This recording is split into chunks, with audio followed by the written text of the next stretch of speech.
کیونکہ صرف کتاب پڑھ کر صراط مستقیم کو تلاش کرنا، سمجھنا اور اس پر چلنا خاصا دشوار ہے، جبکہ کسی استاد اور رہنما کی رہنمائی میں صراط مستقیم کی پہچان کرنا اور اس پر چلنا آسان طریقہ ہے۔ اس لیے اللہ تعالیٰ نے بندے کو تعلیم دی کہ ہر نماز میں یہی دعا مانگا کرے، اہدنا الصراط المستقیم صراط الذین انعمت علیہم۔ ہادی عالم نبی کریم صلی اللہ علیہ وسلم نے قرآن و حدیث کی تعلیمات کو عام کرنے کے لیے تقریباً 1,24,000 رجال کار تیار کیے، جنہوں نے شب و روز کی کوشش اور جہد مسلسل سے اسلام کو شرق و غرب میں پھیلا دیا۔ شرعی اصطلاح میں ان رجال کار کو اہل بیت عظام اور صحابہ کرام رضی اللہ تعالی عنہم کہا جاتا ہے۔ اسلامی معاشرے میں یہی ہستیاں تمام امت کے لیے معیار ایمان بھی ہیں اور معیار عمل بھی۔ نبی کریم صلی اللہ علیہ وسلم نے ارشاد فرمایا، اصحابی کالنجوم بأیہم اقتدیتم اہتدیتم۔ میرے تمام صحابہ ستاروں کی طرح ہیں، تم جس کی بھی پیروی کرو گے ہدایت پا جاؤ گے۔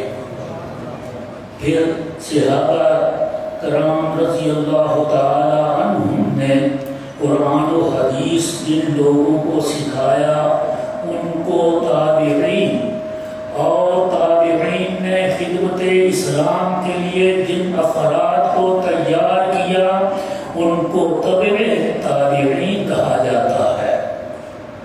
10ویں صدی ہجری میں جب اکبر بادشاہ کے ایما پر اسلامی عقائد و اعمال اور تہذیب و ثقافت کو ختم کرنے کی کوشش کی گئی تو اس وقت حضرت مجدد الف ثانی رحمۃ اللہ علیہ نے بروقت بڑی حکمت و تدبر سے کام لیا۔ آپ رحمۃ اللہ علیہ نے امام اعظم امام ابو حنیفہ رحمہ اللہ کا طریقہ کار اختیار فرمایا، کثیر تعداد میں افراد تیار کیے، پھر ماوراء النہر، توران، خراسان، بدخشان، کاشغر، کابل، بنگال، اس کے علاوہ عرب ممالک میں بھی اپنے تربیت یافتہ افراد اور عالی مرتبت خلفاء روانہ فرمائے۔ محترم برادران اسلام، خواجہ خواجگان قبلہ عالم رحمۃ اللہ علیہ، جنہوں نے تقریباً ربع صدی یعنی 25 سال اپنے زمانہ کے مشاہیر اولیاء کاملین کی تربیت میں بسر کیے اور طریقت کے اسباب مکمل کر کے خلافت کا تاج پہنا، مخلوق خدا کی رہنمائی کے لیے سلسلہ عالیہ نقشبندیہ مجددیہ اختیار فرمایا اور رشد و ہدایت کے سلسلہ کو آگے بڑھانے میں مؤثر کردار ادا کیا۔ یہ سلسلہ ملاکوتی سیرت و کردار میں خوشبو کی طرح ہے، جس سے قلوب بغیر کسی کے مائل کیے خود بخود متاثر ہونے لگتے ہیں۔ اس میں مقناطیسی قوت ہوتی ہے جو مخلوق خدا کے دلوں کو اپنی طرف کھینچ لیتی ہے۔ لوگ کشاں کشاں پروانہ وار اس کے گرد اکٹھے ہونے لگتے ہیں۔ حضرت قبلہ عالم رحمۃ اللہ علیہ کا شب و روز محبوب مشغلہ اللہ اللہ کرنا اور لوگوں کو اللہ اللہ سکھانا اور سالکین و مریدین کی روحانی تربیت کرنا تھا۔ آپ کے خلوص اور الہیت کی برکت سے جنگلوں، بیابانوں، آبادیوں، مسجدوں میں اللہ اللہ کا ذکر ہونے لگا۔ دنیا کے جس علاقے میں آپ کے مریدین اور خلفاء پہنچے وہ علاقہ ذکر الہی کے انوار سے منور ہو گیا۔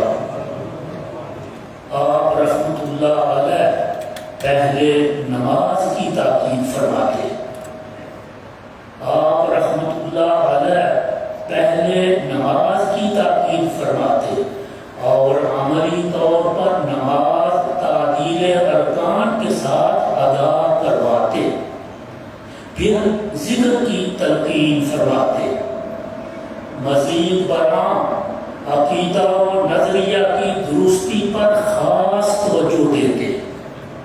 آپ رحمت اللہ علیہ یہ ہدایت فرماتے کہ اہل سنت و جماعت کے طریقہ پر رہیں، کیونکہ اس مسلک کے عقائد قرآن و سنت اور آثار صحابہ رضی اللہ عنہم کے عین مطابق ہیں۔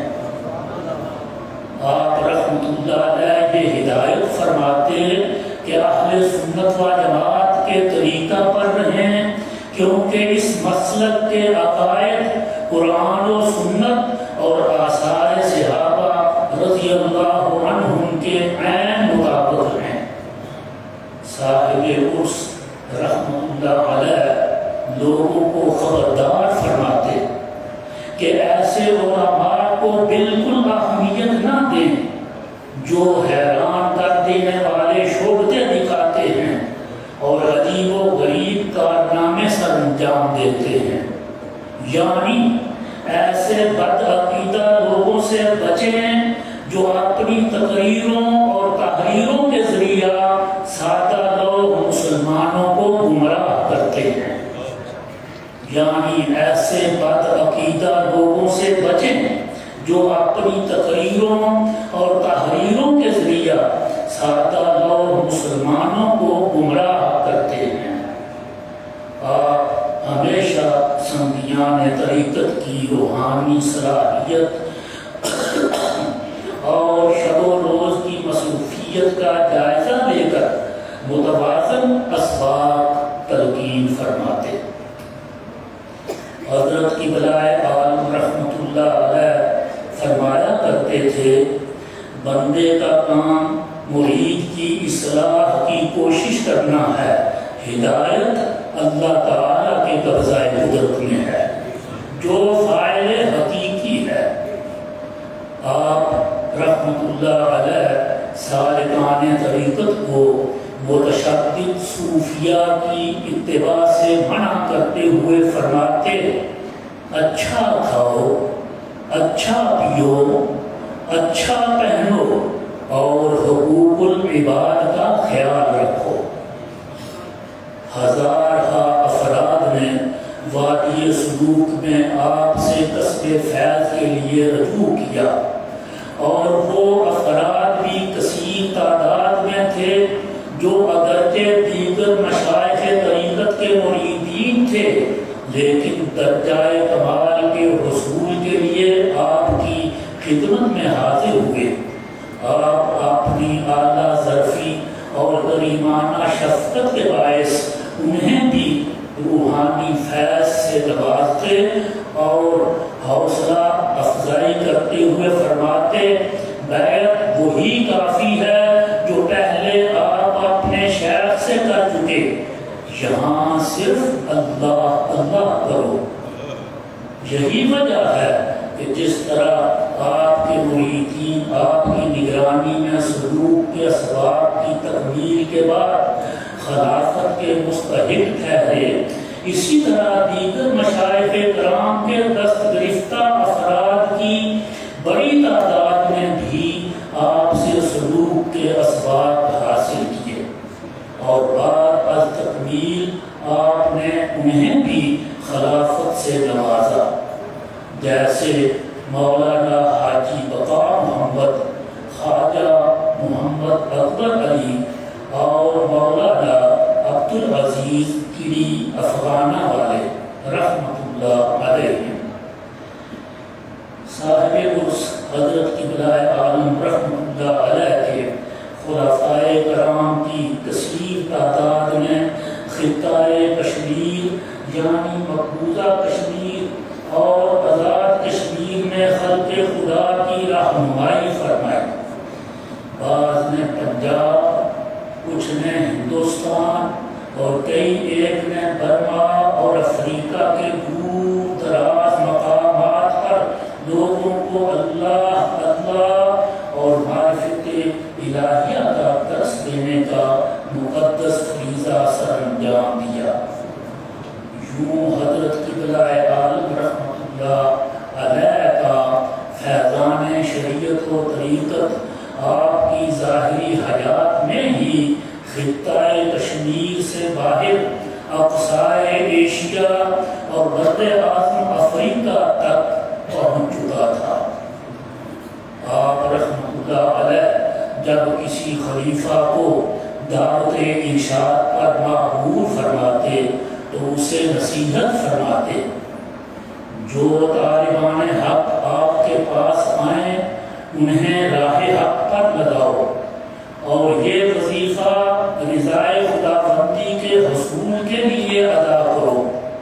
اس فریضے کے عوض کسی سے مادی منفعت کی توقع نہ کرو۔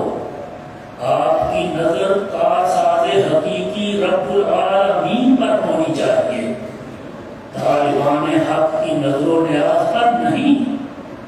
اس ذات بے نیاز کا یہ احسان کیا کم ہے کہ اس نے آپ کو دعوت حق کا فریضہ سپرد فرمایا اور انبیاء کرام علیہ السلام کی سنت مبارکہ ادا کرنے کی توفیق دی اور عظیم موقع عطا فرمایا۔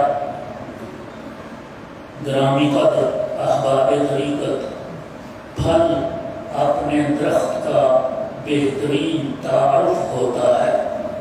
شاگرد کو دیکھ کر استاد کے کمال کا اندازہ کیا جا سکتا ہے۔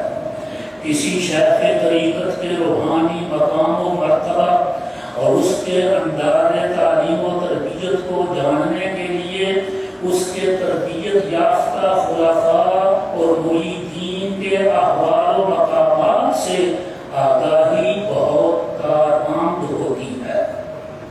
خلفاء اور مریدین اصل میں اپنے شیخ کی تربیت کا عملی نمونہ، اس کی معنوی اولاد اور اس کے روحانی فیوز و برکات کا تسلسل ہوتے ہیں۔ قبلہ عالم رحمت اللہ علیہ کے خلفاء، مریدین اور فیوز و برکات پانے والوں کی صحیح تعداد معلوم نہیں، البتہ 39 خلفائے کرام کے اسماء گرامی معلوم ہو سکے ہیں۔ مزید برآں آپ کے سینکڑوں عشاق ایسے بھی تھے جو آپ کے جذبہ معرفت کے کشتہ تھے، جو جنگلوں اور ویرانوں میں جذب کی حالت میں رہے۔ جن کا علم ہو سکا ان میں سے سائیں عبدالحلیم کے علاوہ سائیں محمد بوٹا بھی شامل ہیں، جو بنگال کے جنگلوں میں 9 سال تک رہے۔ آپ کے خلفاء بڑے بابرکت صاحب توجہ تھے۔ یہ آپ کے حکم کے مطابق اپنے علاقوں میں حلقات ذکر قائم کیے ہوئے تھے۔ ان میں سے 2 کا ذکر بطور نمونہ کیا جاتا ہے۔ حضرت میاں فتح محمد رحمت اللہ علیہ، قبلہ عالم رحمت اللہ علیہ کے بلند مرتبہ خلیفہ تھے۔ آپ کا حلقہ ارادت بہت دور دراز تک پھیلا ہوا تھا۔ کشمیر میں پونچھ، میدر، دھگیالہ اور پروا وغیرہ علاقوں کی کثیر مخلوق خدا آپ کی دست گرفتہ تھی۔ آپ کا فیض عام تھا۔ ایک دفعہ آپ گندروٹ میں تھے، ایک قادیانی مولوی روٹا بھی آپ کی مجلس میں موجود تھا۔ اس نے دیکھا لوگ جوق در جوق آپ کے حلقہ ارادت میں داخل ہو رہے ہیں۔ اس نے مذاقاً کہا مجھے بھی بیعت کر لے۔ آپ نے فرمایا تو بھی آ جا۔ پھر اسے ایسی روحانی توجہ دی کہ وہ بیچارہ مرغے بسمل کی طرح تڑپنے لگا۔ جب ہوش میں آیا تو فوراً قادیانیت سے توبہ کی اور سچا مسلمان بن کر آپ کا دست گرفتہ ہوا۔ خواجہ محمد اکبر علی رحمۃ اللہ علیہ بھی آپ کے جلیل القدر خلیفہ ہوئے ہیں اور پنجاب میں انہوں نے رشد و ہدایت کا کام خوب کیا ہے۔ بے شمار مخلوق خدا نے ان سے فیض حاصل کیا اور کئی خلافت کے حقدار ٹھہرے۔ قبلہ عالم رحمۃ اللہ علیہ انہیں پنجاب روانہ فرمانے لگے تو کسی نے عرض کی جناب پنجاب میں بڑے بڑے علماء و مشائخ کرام موجود ہیں، وہ دوسروں کو خاطر میں کہاں لاتے ہیں؟ یہ سن کر حضرت قبلہ عالم نے فرمایا آپ کا کام لوگوں کا تعاقب کر کے اللہ اللہ سکھانا نہیں، جو غرض مند ہو اور غرض کا دامن پھیلائے اسے اللہ اللہ سکھائیں۔ رخصت کرتے ہوئے ارشاد فرمایا شاہ عباس جا پنجاب خلیفہ پر خلیفہ۔ آپ کے ان الفاظ کرامت کا فیضان تھا کہ پنجاب کے مختلف علاقوں میں آپ کے 20 خلفاء ہوئے۔ قبلہ عالم رحمۃ اللہ علیہ نے ان لوگوں کو بھی اپنے فیض و برکات سے محروم نہیں رکھا جن کو لوگ حقارت کی نظر سے دیکھتے ہیں اور ان کو گھٹیا اور کم تک سمجھتے ہیں۔ ایک شخص کو جذام کا مرض تھا، جذامی سے لوگ دور بھاگتے ہیں، لیکن وہ جذامی بھی آپ کی شفقت و مہربانی سے محروم نہ رہا۔ آپ نے فرمایا ہمارے پاس چند دن ٹھہرو، میرے پاس ایک دوا ہے وہ استعمال کرو، امید ہے آرام آ جائے گا۔ آپ وہ دوا اس کو خود استعمال کراتے تھے۔ خدا کی قدرت کچھ دنوں بعد وہ صحتیاب ہو گیا۔ آپ کے پاس بعض ایسے لوگ بھی رہتے تھے جن کو لوگ بوجھ سمجھتے ہیں اور اپنے دروازوں سے اٹھا دیتے ہیں، کیونکہ نہ تو وہ سوجھ بوجھ رکھتے ہیں اور نہ کوئی کام کاج کر سکتے ہیں۔ قبلہ عالم رحمۃ اللہ علیہ ایسے لوگوں کو بھی اپنے پاس رکھتے، ان کی ضروریات کا خیال رکھتے، حالانکہ بعض اوقات ان کی کئی باتیں آپ کو ناگوار گزرتی لیکن عفو درگزر فرماتے۔ یہ آپ رحمۃ اللہ علیہ کی اعلیٰ ظرفی اور انسان دوستی کی نادر مثال ہے۔ اگرچہ قبلہ عالم رحمۃ اللہ علیہ کے روحانی سلسلہ کو دور دراز کے مقامات تک پہنچانے، دینی مراکز قائم کرنے اور رشد و ہدایت کے مشن کو آگے بڑھانے میں آپ کے خلفاء کرام نے بہت اہم کردار ادا کیا اور آپ کے خلفاء کے بھی آگے کئی خلفاء ہوئے، لیکن یہ ایک روشن حقیقت ہے کہ سب سے بڑھ کر رشد و ہدایت کا کام کے خلیفہ مجاز جان نشین مسند رشد و ہدایت اور رخت جگر خواجہ عالم قاضی محمد صادق رحمۃ اللہ علیہ نے سرانجام دیا اور دو بڑے روحانی مرکز قائم کیے. ایک خانقاہ فتحیہ گلہار شریف کوٹلی آزاد کشمیر. نمبر 2 خانقاہ سلطانیہ گلشن عظیم جہل. ان مراکز کے تحت سینکڑوں مساجد اور کئی حفظ و ناظرہ اور درس نظامی کے مدارس للبنین والبنات آباد ہیں، جن میں بے شمار حفاظ اور علماء امامت و خطابت اور درس و تدریس کے فرائض سر انجام دے رہے ہیں. جس طرح مساجد و مدارس اور علماء کی شکل میں صاحب قدس رحمت اللہ علیہ کا فیضان جاری و ساری ہے، اسی طرح روحانی فیض بھی جاری و ساری ہے. آپ کے مزار فیض آثار سے آج بھی بعض اور طالبان حق فیض یاب ہو رہے ہیں، جس کا اظہار اہل حق پر ایام ہے. یہاں دو زائر علماء کے تاثرات ذکر کیے جاتے ہیں.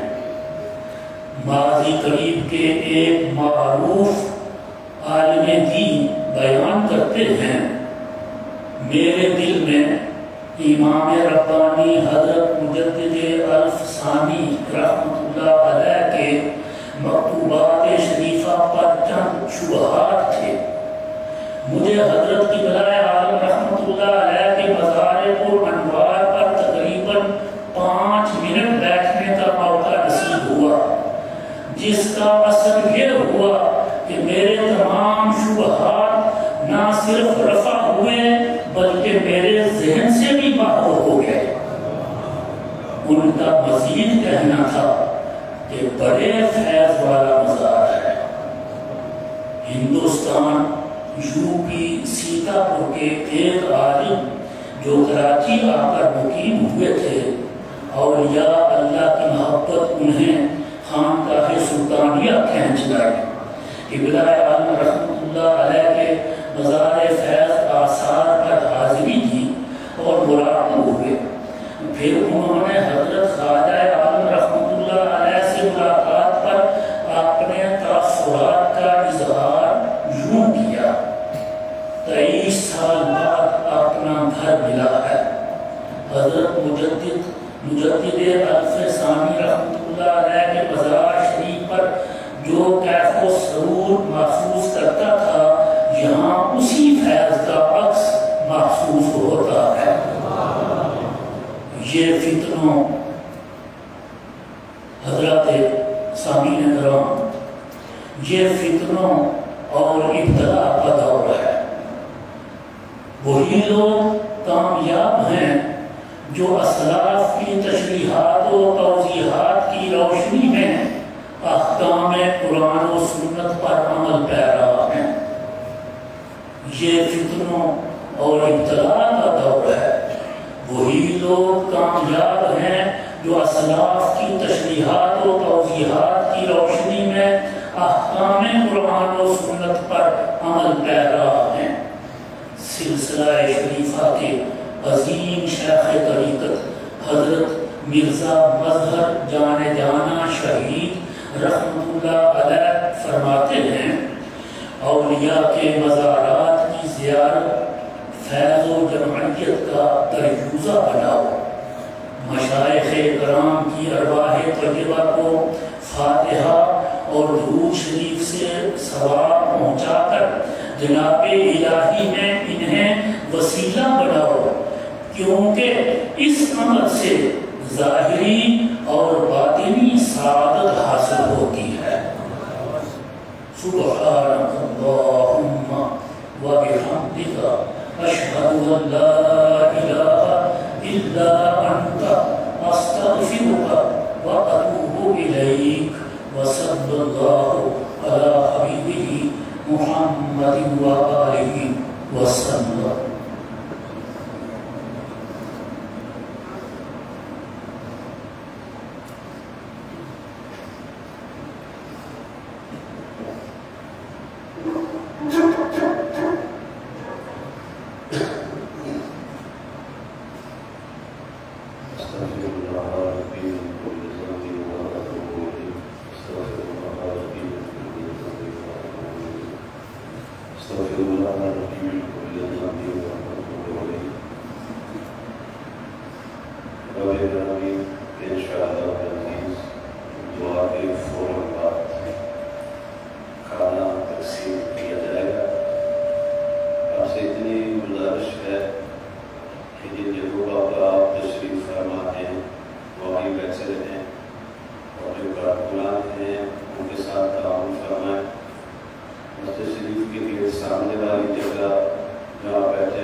الف آب